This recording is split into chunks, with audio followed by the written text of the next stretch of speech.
So ഒരു flagship level experience ഒക്കെ കിട്ടണമെങ്കിൽ നമ്മൾ മിനിമം ഒരു 1 ലക്ഷം 1.5 ലക്ഷം രൂപയുടെ ഫോൺസൊക്കെയാണ് നമുക്ക് മാർക്കറ്റിലുള്ളത്. പക്ഷെ നമ്മൾ നോർമലായിട്ട് നമുക്ക് ആ ഒരു ഫോൺ വാങ്ങേണ്ട ആവശ്യമൊന്നുമില്ല. നമുക്കൊരു 30,000 റേഞ്ചിൽ തന്നെ നമുക്ക് ആ ഒരു രീതിയിലുള്ള എക്സ്പീരിയൻസ് ചെയ്യുന്ന ഫോൺസ് 30,000 റേഞ്ചിൽ തന്നെ വരുന്നുണ്ട്. അപ്പോൾ നമ്മൾ ഈ ഒരു വീഡിയോയിൽ ഷെയർ ചെയ്യാൻ വേണ്ടി പോകുന്നത് 13K റേഞ്ചിലെ ബെസ്റ്റായിട്ടുള്ള ടോപ്പായിട്ടുള്ള ഫോൺസിനെ പറ്റിയാണ്.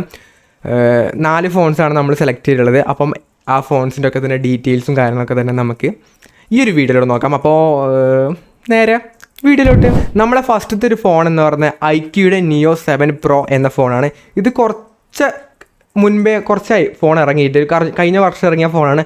ബട്ട് സ്റ്റിൽ ഇപ്പോഴും ഈ ഒരു റേഞ്ചിലെ ഒരു ബെസ്റ്റ് പെർഫോമൻസ് തരുന്ന ഫോണാണ് IQ Neo 7 Pro എന്നുള്ളത്. ബാക്കി ഡീറ്റെയിൽസിലേക്ക് വന്നു കഴിഞ്ഞാൽ ഗ്ലാസ് ബിൽഡും അതുപോലെ തന്നെ ഗ്ലാസ് ബാക്കും ലെതർ ബാക്കും നമുക്ക് കിട്ടുന്നത്. ഇപ്പം കളർ വേരിയൻ്റിൻ്റെ ആ ഒരു ഡിഫറൻസിലാണ് നമുക്ക് ഈ ഗ്ലാസും ലെതറൊക്കെ തന്നെ കിട്ടുന്നത്. അപ്പോൾ രണ്ടും നമുക്ക് വരുന്നുണ്ട്. സോ ബിൽഡ് ക്വാളിറ്റി ബെറ്ററാണ്, കാണാനൊരു നല്ല പ്രീമിയം ആയിട്ടുള്ള ലുക്ക് ഫോണിന് തരുന്നുണ്ട്. ദെൻ ഡിസ്പ്ലേയിലേക്ക് വന്നു കഴിഞ്ഞാൽ 6.78 ഇഞ്ചിൻ്റെ ഒരു AMOLED 120 Hz റിഫ്രഷ് റേറ്റുള്ള ഡിസ്പ്ലേയും 1300 നിറ്റ്സ് പീക്ക് ബ്രൈറ്റ്നസ് ഒക്കെ ഉള്ള ഒരു ഡിസ്പ്ലേ ആണ് നമുക്കിവിടെ കിട്ടുന്നത്. അതൊരു ഫ്ലാഗ്ഷിപ്പ് ലെവലിലൊക്കെ കണ്ടുവരുന്ന ഡിസ്പ്ലേ ആണ്. ബട്ട് കർവ്ഡ് ഡിസ്പ്ലേ അല്ല, ഫ്ലാറ്റ് ആയിട്ടുള്ള ഡിസ്പ്ലേ ആണ് ഈ ഒരു ഫോണിൽ വരുന്നത്.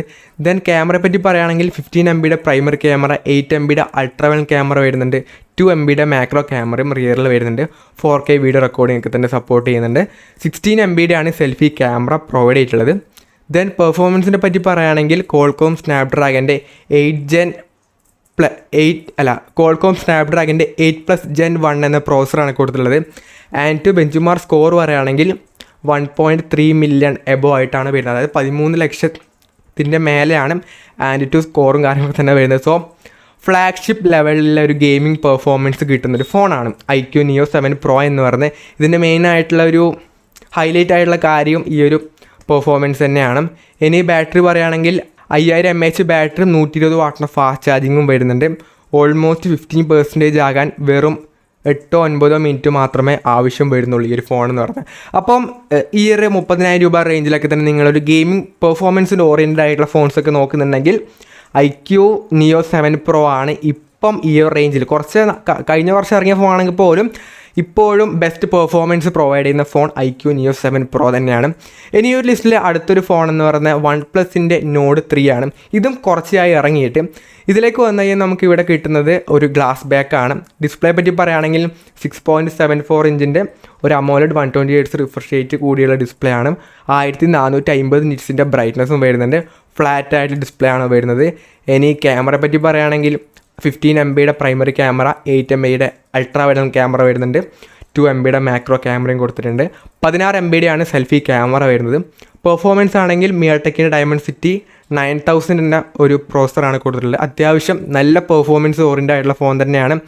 ആൻഡ് ടു ബെഞ്ചുമാർക്ക് സ്കോർ പറയുകയാണെങ്കിൽ 10 lakhൻ്റെ എബോ ആയിട്ടാണ് സ്കോറും കാര്യങ്ങളൊക്കെ തന്നെ വരുന്നത്. സോ നല്ല പെർഫോമൻസ് ഉള്ള ഫോണാണ്. ഇനി ബാറ്ററിയെ പറ്റി പറയുകയാണെങ്കിൽ 5000 mAh ബാറ്ററിയും 80 വാട്ടിൻ്റെ ഫാസ്റ്റ് ചാർജിങ്ങും പ്രൊവൈഡ് ചെയ്യുന്നുണ്ട്. അപ്പോൾ OnePlusൻ്റെ ഒക്കെ ഫോൺസൊക്കെ നോക്കുന്നുണ്ടെങ്കിൽ OnePlusൻ്റെ Nord 3 ബെസ്റ്റായിട്ടുള്ള ഓപ്ഷനാണ് അണ്ടർ 30K എന്ന് പറയുന്നത്. സോ ഇനി മൂന്നാമത്തെ ഒരു ഫോൺ എന്ന് പറയുന്നത് റിയൽമിയുടെ 12 Pro Plus എന്ന ഫോണാണ്.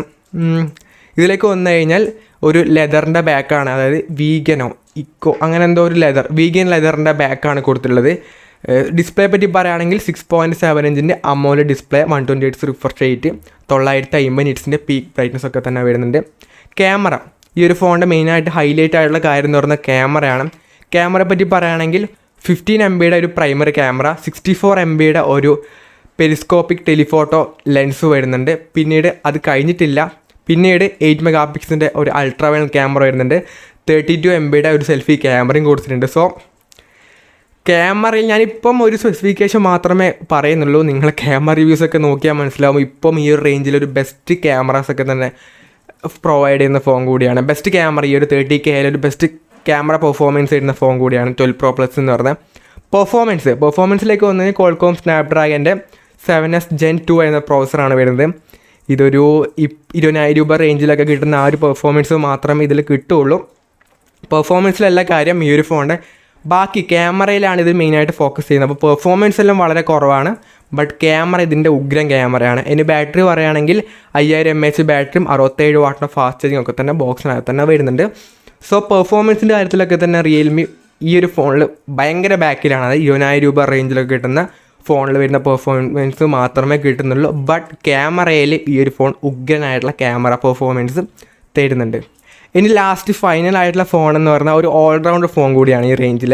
അതായത് മോട്ടറോളയുടെ എഡ്ജ് 50 Pro എന്ന ഫോണാണ്. ഇതിൻ്റെ ഒരു ഡീറ്റെയിൽ ആയിട്ടുള്ള വീഡിയോ നമ്മൾ ചാനൽ ഓൾറെഡി ചെയ്തിട്ടുണ്ട്. നിങ്ങൾക്കൊരു ഡീറ്റെയിൽ ആയിട്ടുള്ള വീഡിയോ കാണാൻ താല്പര്യമുണ്ടെങ്കിൽ കാർഡ് കൊടുക്കുന്നുണ്ട്, ഒന്ന് ചെക്ക് ചെയ്ത് നോക്കാം. ഈ ഒരു ഫോണിലേക്ക് വന്നു കഴിഞ്ഞാൽ ഇവിടെ നമുക്ക് കിട്ടുന്നത് ഒരു ലെതർ ബാക്കാണ് കൊടുത്തിട്ടുള്ളത്. ഗ്ലാസും കാര്യങ്ങളൊന്നും വരുന്നില്ല, ലെതർ ബാക്കാണ്. കാണാൻ നല്ല പ്രീമിയം ആയിട്ടുള്ള ലുക്ക് തരുന്ന ഫോൺ തന്നെയാണ്, ലുക്കും ഫീലൊക്കെ തരുന്ന ഫോൺ തന്നെയാണ്. പിന്നീട് ഡിസ്പ്ലേ പറ്റി പറയുകയാണെങ്കിൽ 6.7 ഇഞ്ചിൻ്റെ ഒരു OLED 144 ഹെർട്സിൻ്റെ റിഫ്രഷ് റേറ്റോടുള്ള ഡിസ്പ്ലേ ആണ്.